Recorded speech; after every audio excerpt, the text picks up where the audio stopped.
Aceh Explore menampilkan halaqah dari Masjid Raya Baitur Rahman Banda Aceh. Subscribe, komen, like, dan share. Lanjutkan dengan ceramah agama memperingati Maulid Nabi besar Muhammad sallallahu alaihi wasallam tahun 1444 Hijriah atau bertepatan dengan 2022 Miladiah, sekaligus ditutup dengan doa yang akan disampaikan oleh yang terhormat Tengku Haji Ridwan Ibrahim SAG MPD. Disilakan. Bismillahirrahmanirrahim. Assalamualaikum warahmatullahi wabarakatuh. Alhamdulillahilladzi arsala rasulahu bil huda wa dinil haqq liyuzhirahu 'ala ad-dini kullih wa kafa billahi syahida. Asyhadu an la ilaha illallah wahdahu la syarikalah wa ashhadu anna sayyidana Muhammadan abduhu wa rasuluhu la nabiyya ba'dah. Rabbana subhanaka la ilma lana illa ma 'allamtana innaka antal alimul hakim. Rabbi ishrah li sadri wa yassir li amri wahlul 'uqdatam min lisani yafqahu qawli. Allahumma ij'al jam'ana hadza jam'an marhuma wa tafarruqana min ba'dihi tafarruqan maqsuman mahfuza. Faqala Allah Ta'ala fil Qur'anil Azim, A'udzu billahi minasy syaithanir rajim. Bismillahirrahmanirrahim.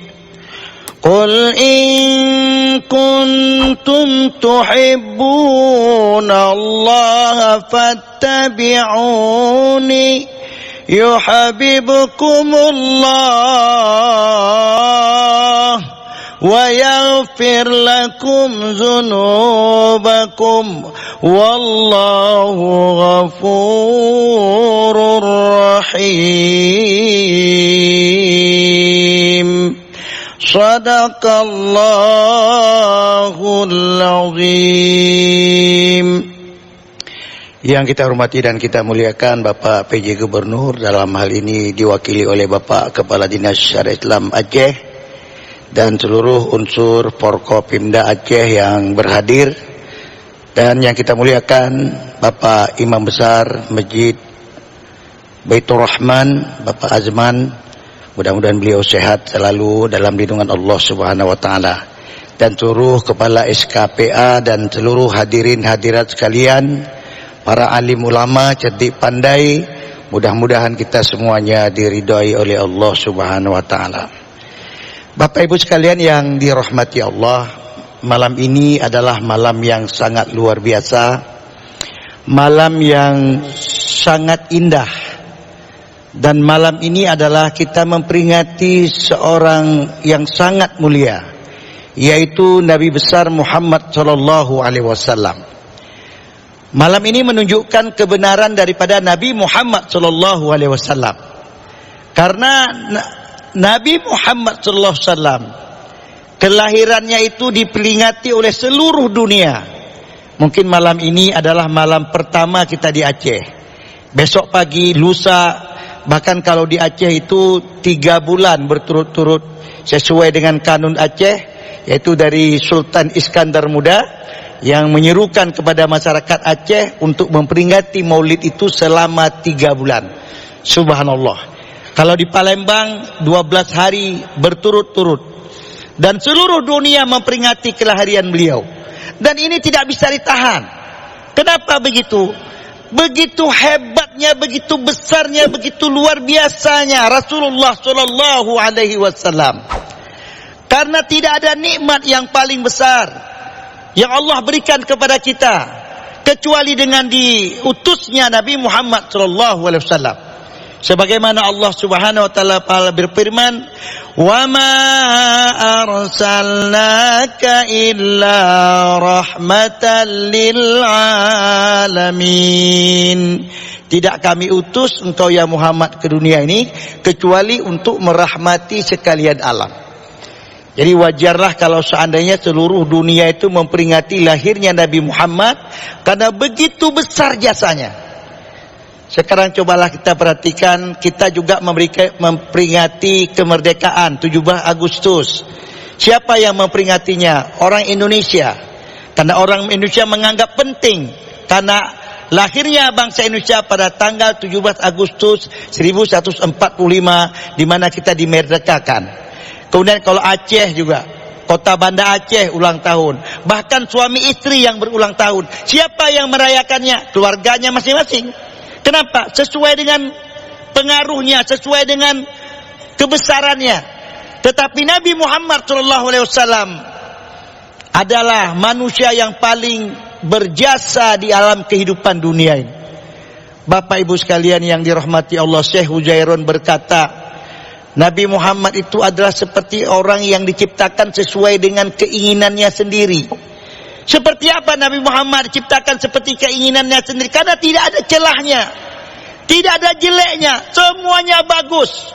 Nabi Muhammad itu kalau kita ibaratkan seperti batu mutiara, yang dari manapun kita melihatnya akan indah. Dilihat dari atas indah, dilihat dari bawah pun bagus, dilihat dari kiri pun subhanallah, dilihat dari manapun kita melihatnya. Maka Nabi Muhammad SAW adalah manusia. Dikatakan al-basar la kal-basar. Nabi Muhammad itu adalah manusia tapi tidak seperti manusia. Bagaimana tuh Pak? Nabi Muhammad itu manusia tapi tidak seperti manusia. Manusia tapi bukan seperti manusia. Artinya bukan manusia biasa. Sama juga macam saya ini ada batu. Dengan bapak-bapak juga ada batu. Tapi batu itu beda-beda. Ada batu koral, ada batu berharga. Beda-beda, ada kelasnya beda-beda. Nabi Muhammad manusia tapi bukan manusia biasa. Makanya kalau tadi dibacakan firman Allah, laqad kana lakum fi rasulillahi uswatun hasanah. Sungguhlah telah ada dalam kepribadian Nabi itu contoh-contoh yang paling baik. Maka kita sebenarnya harus termotivasi untuk mencontoh Rasulullah sallallahu alaihi wasallam. Tapi memang nggak bisa semuanya kita contoh. Apa yang nggak bisa kita contoh? Misalnya Nabi Muhammad itu berkeringat, kita juga berkeringat. Tapi tak bisa kita samakan keringat Nabi dengan keringat kita. Ketika Rasulullah pulang berdakwah, itu Aisyah paling suka langsung mengelap keringat Rasulullah. Kemudian dia cium keringat Rasulullah itu kesenangan daripada Siti Aisyah. Itulah istri yang berbakti kepada suami. Mungkin boleh juga bapak-bapak ketika pulang dari mana kantor atau lagi olahraga, kemudian nanti pulang ke rumah suruh istrinya lap badan bapak, kemudian cium sebagai bukti bakti istri kepada suami. Insya Allah pasti cium oleh istri kita meninggal dunia Pak istri kita. Karena bau keringat kita sama keringat Nabi itu beda. Nabi itu keringatnya seperti minyak kasturi. Kita keringat kita insya Allah mati nyamuk-nyamuk gara keringat kita. Sidang jamaah hati Allah, demikian juga ludahnya. Ludah Rasulullah beda dengan ludah kita. Ketika Abu Bakar digigit oleh ular, Abu Bakar gemetar dan pucat wajahnya. Kenapa engkau wahai Abu Bakar? Tidak ada apa-apa ya Rasulullah. Karena dia tidak mau membangunkan Rasulullah SAW. Kenapa engkau wahai Abu Bakar? Tidak ada apa-apa ya Rasulullah. Terakhir dikatakan saya digigit ular ya Rasulullah. Rasulullah ambilkan air ludahnya, diletakkan tempat yang digigit oleh ular itu, maka sembuhlah Abu Bakar daripada gigitan ular karena dengan ludahnya Rasulullah.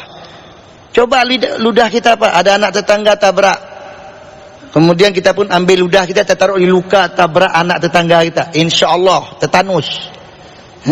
Nggak sama ludah kita dengan ludah Rasulullah. Tapi itu memang yang tidak bisa kita tiru. Tampannya Rasulullah, bagaimana kita bisa melomba tampannya Rasulullah? Anta syamsun, anta badrun, anta nurul fauqa nuri. Engkau adalah bagaikan matahari, engkau bagaikan cahaya di atas segala cahaya. Nggak mungkin kita bisa meniru ketampanan Rasulullah. Lalu bagaimana dalam maulid yang sangat singkat ini, cuma 10 menit mungkin lagi akan selesai. Marilah kita meniru yang bisa kita tiru. Sebenarnya untuk apa kita buat maulid Bapak Ibu sekalian? Kita buat maulid ini ada 3 tujuannya. Yang pertama sekali adalah kita buat maulid ini untuk memperbaiki diri. Artinya bagaimana Rasulullah, bagaimana kita. Laqad kana lakum fi Rasulillahi uswatun hasanah. Rasulullah yang sempurna itu, kita melihat Rasulullah, kita lihat kita. Macam mana Rasulullah, macam mana kita. Kenapa hidup saya begini, susah begini? Coba tengok macam mana hidup Nabi, macam mana hidup kita. Memang ada orang katakan nama saya, Pak Ustadz, kita nggak jauh beda sama Nabi. Oh kayak gitu. Beda-beda tipis saja kita sama Nabi. Kayak mana bedanya? Kalau Nabi itu sikit makan, kita sikit-sikit makan. Oh, Nabi Muhammad sikit makan, Pak. Kita sikit-sikit makanan, bengoh baju lu. Pokoknya makan aja urusan. Nabi Muhammad sedikit tidur. Kita juga sedikit, tapi sikit-sikit tidur. Alam ceramah, Pak, untuk mai tengah. Alam ceramah ya, untuk mai tengah. Sikit, Nabi sikit kali tidur aja. Rasulullah itu sedikit kali marah dan hampir tidak pernah marah. Kalaupun marah, wajahnya merah dan tidak ada keluar kata-kata. Itu Rasulullah sudah marah. Rasulullah jarang kali marah. Tapi kita, Pak, sikit-sikit marah. Yang nggak perlu marah pun marah. Pokoknya tiada hari tanpa marah, kecuali tanggal-tanggal merah aja nggak marah. Pokoknya marah aja bawaan. Di rumah marah, di kantor marah. Subhanallah. Bapak Ibu sekalian yang dimuliakan oleh Allah Subhanahu wa taala. Nah, jadi bagaimana kita memperbaiki diri kita? Kita lihat Nabi Muhammad, kita lihat kita. Apa yang kita contoh, Pak? Karena ini implementasi syariat Islam itu sebenarnya mencontoh kehidupan Rasulullah. Karena kekuatan Islam itu ada dua. Yang pertama Al-Quran yang tidak bisa terbantahkan. Yang kedua adalah Rasulullah SAW. Tapi Rasulullah ini adalah implementasi daripada Al-Quran. Jadi Al-Quran itu diimplementasikan oleh Rasulullah SAW. Mungkin orang-orang berkata, Al-Quran itu memang hebat. Itu kan teorinya. Prakteknya mana? Prakteknya ada pada diri Rasulullah SAW. Kalau kita berkaca pada surat Al-Ahzab 21 tadi, laqad kana lakum fi Rasulillahi uswatun hasanah liman kana yarjullah wal yawmal akhir wa zakarallaha katsira. Karena waktu kita singkat, 3 ini aja, Pak, kita ambil. Yang mengikuti Rasulullah itu tidak banyak, hanya 3 orang saja. Yang pertama adalah orang-orang yang yarjuna rahmatullah, berharap kepada Allah. Dia yakin dia datang dari Allah dan dia yakin akan kembali kepada Allah Subhanahu wa taala. Makanya tidak ada bayaran yang lebih penting, tidak ada harapan yang lebih besar kecuali limpahan rahmat Allah Subhanahu wa taala. Ini bermakna, Pak, hidup kita ini beramal yang ikhlas, hanya mengharapkan dari Allah Subhanahu wa taala. Ini kita, Pak, sekarang banyak sekali orang-orang yang hidup sekarang ini tidak berharap kepada Allah. Ini mohon maaf nih, penceramah juga ceramah sedikit minta amplop. Kalau saya insyaallah lah amplop itu tidak saya pikirkan, karena sudah dipikirkan oleh panitia. Capek kali, Pak, 2 kali mikir kan, ceramah juga mikirin amplop lagi kan. Serahkan saja kepada Allah Subhanahu wa taala, luar biasa. Nah, keikhlasan ini sangat penting. Inilah yang membuat kita berenergi, Pak, dalam beribadah. Kenapa kok sholat harus dipaksakan? Karena tidak tahu bayaran sholat itu seperti apa. Zakat masih malas. Kenapa? Tidak tahu betapa hebatnya konsep zakat itu dalam pembangunan ekonomi umat. Dan berharap kepada Allah itulah sebenarnya yang kita bawa pulang ketika kita kembali kepada Allah Subhanahu wa taala. Waktu kita mungkin sangat terbatas. Yang kedua yang harus kita tiru daripada kehidupan Rasulullah adalah wal yaumal akhir. Orientasinya akhir. Rasulullah itu orientasinya hari akhir. Bapak Ibu sekalian yang dimuliakan Allah, mau tidak mau, suka tidak suka, kita semuanya berorientasi kepada hari akhir. Apapun yang kita kerjakan pada hari ini sebenarnya akan kita dapatkan di hari akhir. Kalau kita baik, maka hari akhir kita pun akan mendapatkan bayaran kebaikan yang pernah kita kerjakan di dunia ini. Kalau kita berbuat dosa, berbuat maksiat, itu pun nanti kita akan dapatkan bayarannya di akhirat. Maka Rasulullah pernah diingatkan oleh Jibril, ya Rasulullah, engkau boleh ingin hidup selama-lamanya di dunia, tapi yang pasti engkau akan mati. Engkau boleh mencintai segala sesuatu di dunia ini, yang pasti engkau akan berpisah dengan yang kau cintai. Yang ketiga, lakukan apa saja di dunia ini. Mau baik silakan, mau jahat silakan, mau merampok setiap hari silakan, mau mabuk silakan. Yang jelas, semua yang kau kerjakan akan dibalas oleh Allah Subhanahu wa taala. Bapak Ibu sekalian, jadi kita tak boleh main-main. Waktu kita sangat singkat sekarang ini.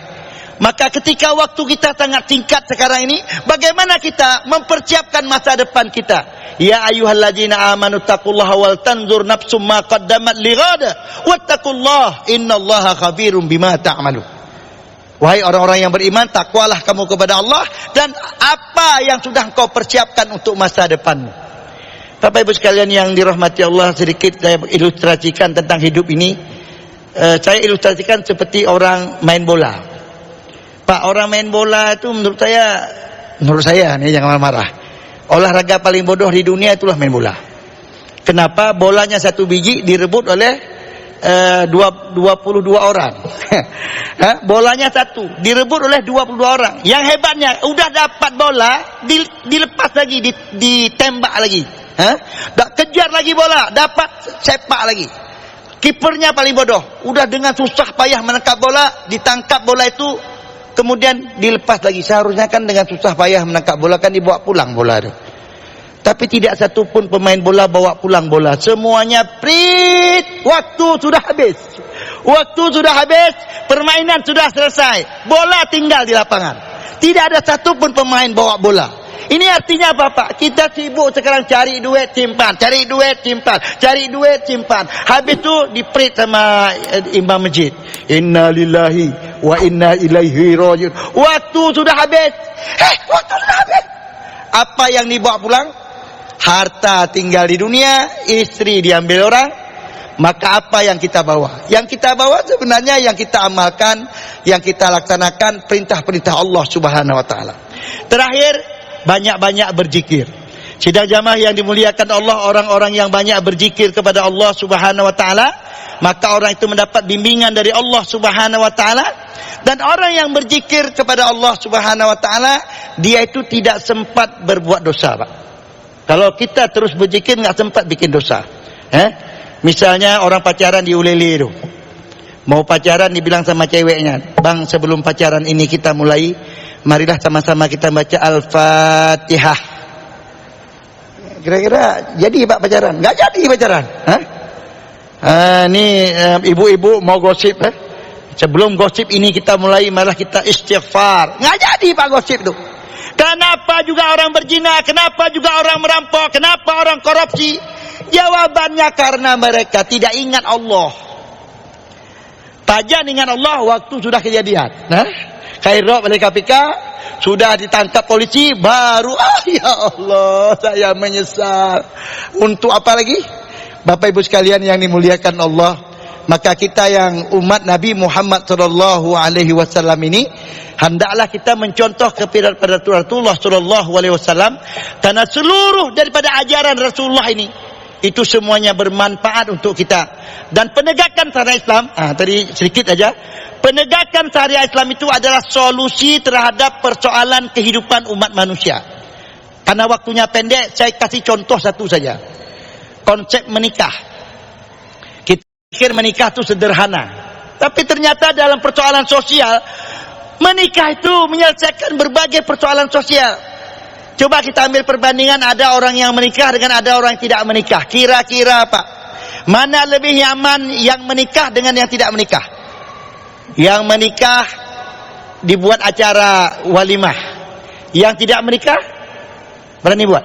Tak berani. Hamil 7 bulan, bawa makanan. Yang tidak menikah, coba usahakan digugurkan.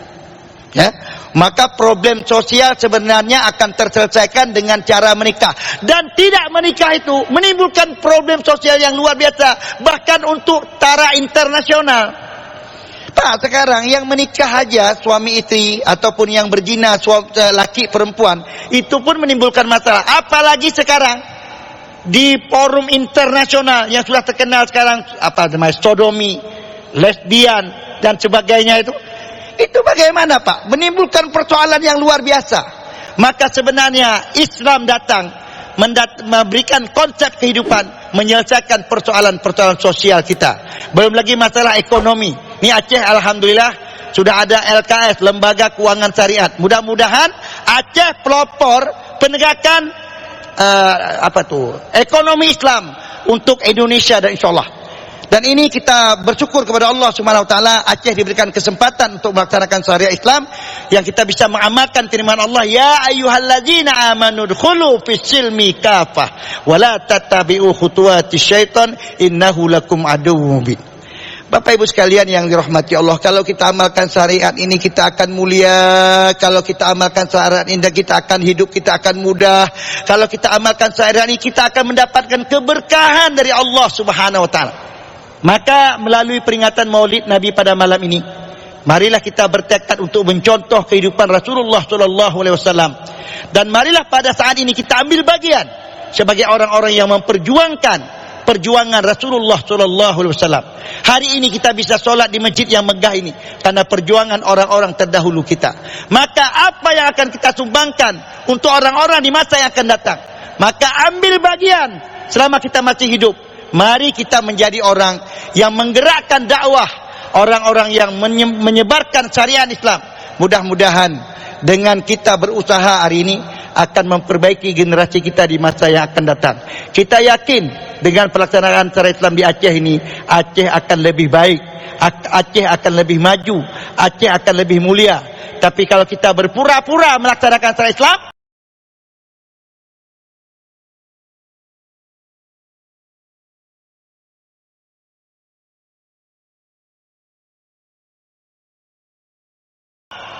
tunggu kehinaan dari Allah Subhanahu wa taala.